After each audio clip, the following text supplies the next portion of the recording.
Next, I want to describe public key cryptography, which is surprising that it's even possible. But the idea is that Alice still wants to send Bob a message, but they don't have to meet ahead of time, it turns out. And there's a way that Alice can still send Bob secret messages that are visible to the public even, and they don't have to share a key. And so I'll kind of explain how this is all going to work.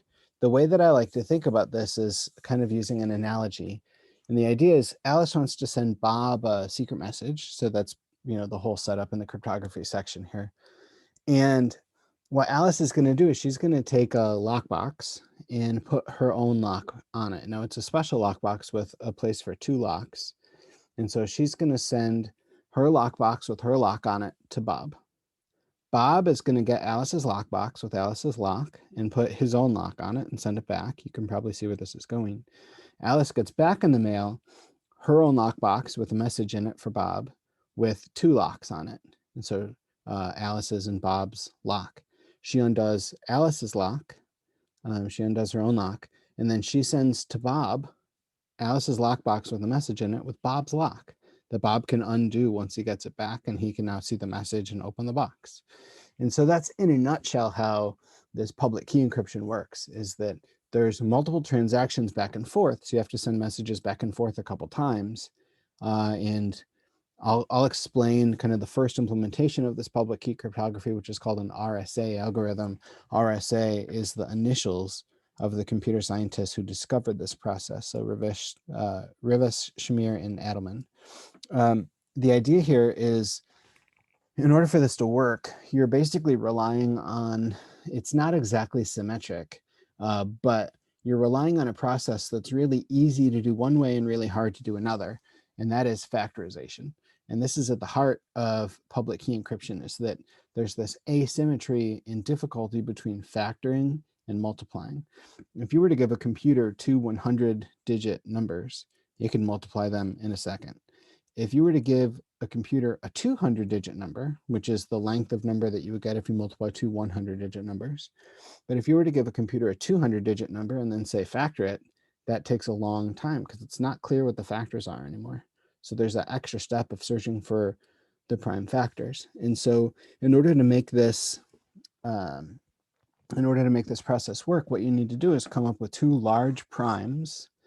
And in that way, the only way, if you were to take two large primes, P and Q, and multiply them together, the only way that you can factor that is to find those two primes. And so that's really hard to do in a short period of time, even with brute force methods. So RSA for now, using any kind of modern computer, is a secure algorithm.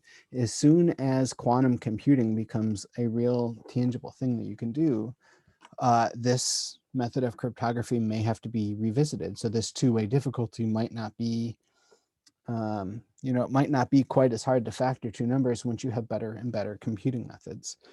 But that's a problem for a computer scientist. So I just want to describe the math behind the RSA algorithm and show you how it works. And the idea is, again, Alice wants to send Bob a message. And so Bob chooses two large primes, P and Q. In practice, these large primes are typically about 100 digits long, something like that. And what he does is, obviously he doesn't want to share what both of the primes are, because then that kind of defeats the purpose of the algorithm. But what he does is he computes the product and calls it n. And then he shares what the number n is. And so that's the public part of this public key encryption, is that he publishes that number n. He also publishes some number e. A lot of people just use e to be 2 to the 16 plus 1 because that's a nice number that works. And we'll see what the properties of e have to be in a second. And also what he does is, given this number e, he computes d. This s shouldn't be here, that's a typo, but d is supposed to be the multiplicative inverse of e mod n, actually mod phi of n. And so, if you pick e carefully, it'll be relatively prime with phi of n. It turns out phi of n, which is the number of integers less than or equal to n that are also relatively prime with n, is always even, except when n is 1 or 2. But otherwise, it's always an even number. So like phi of 10 is 4, phi of 12 is 4, and so on. Phi of 11 is 10. These are all numbers that we've seen before. These are all examples of the Euler totient function that we've seen. And so since they're even, any odd number, if this is a power of 2 plus 1, that'll be relatively prime with that even number. So that's the idea. Anyway, so Bob typically picks e to be 2 to the 16 plus 1, and then he publishes n and e. This is the public part of the public key encryption. He keeps d, which is the multiplicative inverse of e, and the 2 primes p and q to himself. And so if Alice wants to send Bob a message, what she does, in the way that she puts her own lock on the lockbox, is she takes the message, say, X. So you can do this either with each character, or if you wanted to think about this as a string of numbers, however you want to do it, she takes the message X and she raises that number to the eth power, where e is that 2 to the 16 plus 1. And then she computes the remainder mod n. Finding x to the e mod n is particularly easy using repeated squaring. You don't actually have to compute what x to the e is, even if it's a huge number. To compute the remainder mod n, you just square it a bunch of times, and that's a much easier thing to do. And she sends that number, she calls it y, she sends it to Bob. Now Bob takes that number, and so Bob takes that number y and raises it to the dth power, where d was the multiplicative inverse of e mod phi of n. Okay, it turns out that that is what gives him x. Okay, so that's the way that he can get that number x.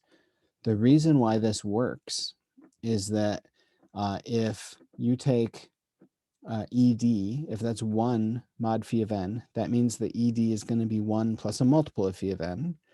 And if x and n are relatively prime, we know that x to the phi of n is congruent to 1 mod n. That's actually what Euler's theorem states. Euler's theorem is that stronger version of Fermat's little theorem that we talked about in the number theory section.